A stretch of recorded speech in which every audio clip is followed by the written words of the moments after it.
कैसे हैं सभी प्यारे बच्चे? सब अच्छे हैं? Very good. अच्छे ही रहे आप, सदा हमेशा खुश रहे आप लोग। चलिए मैं आज आप लोगों के लिए समसामयिक घटनाओं का एक टॉपिक लेकर आया हूं, और वो एक ऐसा टॉपिक है जो हमेशा से चर्चाओं में रहता है। कोई ना कोई कारण उसका रहता ही है। वो टॉपिक है आज हमारा अस्पा कानून। अस्पा कानून क्या है? अस्पा कानून, इसके बारे में थोड़ा सा जान लीजिएगा आप लोग, क्योंकि ये बहुत इंपॉर्टेंट टॉपिक है। ये 1 अप्रैल 2022 से फिर दोबारा चर्चाओं में आ गया है। ये अस्पा जो कानून था, देख लीजिएगा दवानंद थोड़ा, समसामयिक की घटना है, टॉपिक है, और ये हमारा अस्पा कानून क्या है और क्यों चर्चाओं में है। ठीक है। अस्पा का जो फुल फॉर्म होती है वो होता है arm forces special power act. A मतलब आर्म, एफ मतलब फोर्सेज, एस मतलब स्पेशल, पी मतलब पावर, ए फॉर एक्ट। तो arm forces special power act, ये किसे दी गई है स्पेशल पावर? ये दी गई है सेना को। ठीक है। देखिए ये बाकी क्या है। यह कानून अशांति के इलाकों, क्षेत्रों या राज्यों में लागू किया जाता है। ये जो अस्पा कानून है, ये ऐसे क्षेत्रों में लागू किया जाता है या किया गया है अब तक जहां जहां भी हुआ है, जो क्षेत्र नक्सलवाद से प्रभावित है, उग्रवाद से प्रभावित है, आतंकवाद से प्रभावित क्षेत्र है। उन ऐसे क्षेत्रों में ये कानून लागू किया गया है। ठीक है। ये कानून जो बना था अस्पा, ये 11 सितंबर 1958 को बनाया गया था। 11 सितंबर 1958 को ये बनाया गया था, और ये पहली बार जो कानून लागू हुआ था वो हुआ था आपका, ये आपके नक्सल प्रभावित क्षेत्र है, पूर्व उत्तर भारतीय राज्य, जैसे आपका अरुणाचल प्रदेश, असम, मेघालय, नागालैंड, मणिपुर, मिजोरम, त्रिपुरा। ये पूर्व उत्तर में सबसे पहले लागू हुआ था। और फिर उसके बाद ये जो अस्पा कानून था 1990 में, जब जम्मू कश्मीर में आतंकवादी घटनाएं बढ़ने लगी, तो 1990 के समय लगभग ये जम्मू कश्मीर में लागू किया गया था। ठीक। देखते हैं अस्पा क्या है। इस कानून के तहत सैनिकों को, जो हमारी सेना है, बिना किसी अरेस्ट वारंट, याद रखना इसलिए इसका विरोध होता है, बिना किसी अरेस्ट वारंट के किसी भी नागरिक को गिरफ्तार करने का अधिकार है। देखो कितनी बड़ी विडंबना है। एक अपने आप में काला कानून है, बिना अपील, बिना वकील, बिना दलील का कानून है अपने आप में। इस तरह के जो कानून लागू होते थे वो ब्रिटिश शासनकाल के समय लागू होते थे। उसी का दूसरा रूप है। दूसरा पॉइंट है इसमें, सैनिकों को गोली चलाने के लिए किसी की इजाजत नहीं लेनी पड़ती, ना राज्य सरकार की, ना केंद्र सरकार की, ना बटालियन के प्रमुख की। जो मर्जी आए सेना वो करती है। ये एक बहुत बड़ी विडंबना है इस कानून की। नेक्स्ट है, अगर सेना की गोली से किसी की मौत हो जाती है तो उस पर हत्या का मुकदमा नहीं चलेगा। देखिए कितनी बड़ी सोचने वाली बात है। अगर आम नागरिक है, और आम नागरिक सुबह ही अपने घर से निकलता है, कोई एग्जाम देने जाता है, कोई रोजगार के लिए जाता है, कोई अपने बच्चों के पालन पोषण के लिए जाता है, कोई दूध लेने जाता है, कोई खाने पीने का सामान लेने जाता है, और सेना को शक हो गया कि ये व्यक्ति गलत गतिविधि में संलिप्त है, जबकि वो है नहीं ऐसा। वो बिल्कुल आम नागरिक है, सीधा साधा है, सत्य आदमी है, बिल्कुल सही रास्ते पे चलने वाला आदमी है, और सेना ने उसको तुरंत गोली मार दी। तो ना तो उसकी कोई अपील हो सकती, ना कोई दलील हो सकती, ना उसकी कोई सुनवाई हो सकती, ना सेना पे मुकदमा चलाया जा सकता। तो एक अपने आप में बहुत बड़ी विडंबना है, एक बहुत ही गलत घिनौना कानून है अगर देखा जाए तो। नेक्स्ट है, अगर सेना की किसी यूनिट के खिलाफ कोई एफआईआर दर्ज कर भी ले तो अदालत में अभियोग के लिए, अभियोग मतलब मुकदमा चलाने के लिए केंद्र सरकार की मंजूरी लेनी आवश्यक है।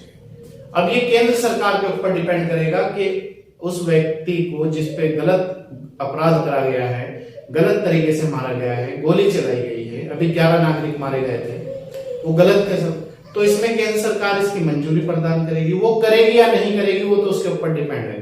तो देखो कितनी एक विडंबना है कि हम किसी भी तरीके से इस कानून से बच नहीं सकते। एक बार फिर देख लीजिएगा दमादम अस्पा कानून इसलिए चर्चाओं में है 1 अप्रैल 2022 से कि ये 3 राज्यों में अभी हटा दिया गया है, असम, मणिपुर और नागालैंड। ये 3 राज्य पूर्व उत्तर के राज्य हैं और ये सबसे पहले पूर्व उत्तर क्षेत्र में लागू हुआ था। बना कब था ये? 11 सितंबर 1958 को ये बना था। इसकी फुल फॉर्म है arm forces special power act. याद रखना फुल फॉर्म क्या है? Arm forces special power act. यह कानून अशांति के इलाकों, क्षेत्रों या राज्यों में लागू किया जाता है। इस कानून के तहत सैनिकों को बिना किसी अरेस्ट वारंट के किसी भी नागरिक को गिरफ्तार करने का अधिकार है। दूसरा, सैनिकों को गोली चलाने के लिए किसी की भी इजाजत या मंजूरी नहीं लेने की आवश्यकता है। अगर सेना की गोली से किसी की मौत हो जाती है तो उस पर हत्या का मुकदमा नहीं चलाया जाएगा। अगर सेना की किसी यूनिट के खिलाफ कोई एफआईआर दर्ज भी कर ली जाती है तो अदालत में अभियोग के लिए केंद्र सरकार की मंजूरी लेना आवश्यक होगा। इसके बाद आइए देखते हैं, असम में अभी हटाया गया है, मणिपुर में हटाया गया है और नागालैंड में। ठीक है, इन 3 राज्यों में ये 1 अप्रैल 2022 से हटा दिया गया है, कुछ इलाकों को छोड़कर, लेकिन हटा दिया गया है। असम में कब लागू हुआ था? अगर क्वेश्चन आया 1990 में।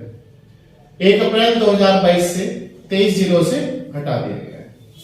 1 अप्रैल 2022 से असम के 23 जिलों से हटा दिया गया है। मणिपुर में 2004 में लागू हुआ था। 6 जिलों के 15 थाना क्षेत्र इससे बाहर कर दिए गए हैं।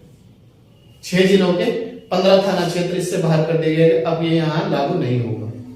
नागालैंड में 1995 से लागू हुआ था। 7 जिलों के 15 थाना क्षेत्र बाहर कर दिए गए। अरुणाचल में पहले ही था, इसके सिर्फ 3 जिले, कुछ ही क्षेत्र इसके अंतर्गत आते हैं, बाकी सब जगह से ये हटा दिए गए। अरुणाचल में पहले से हटा दिया गया था।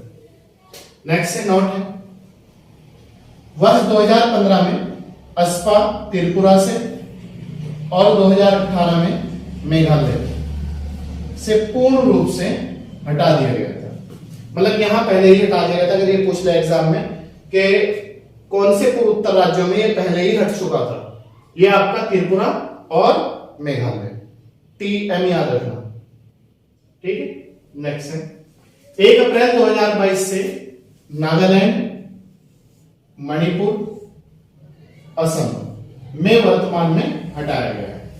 तो अगर पूछ ले वर्तमान में किन राज्यों में हटाया है, तो नागालैंड, मणिपुर, असम, इन 3 राज्यों में अभी हाल ही में 1 अप्रैल 2022 से हटा दिया गया है।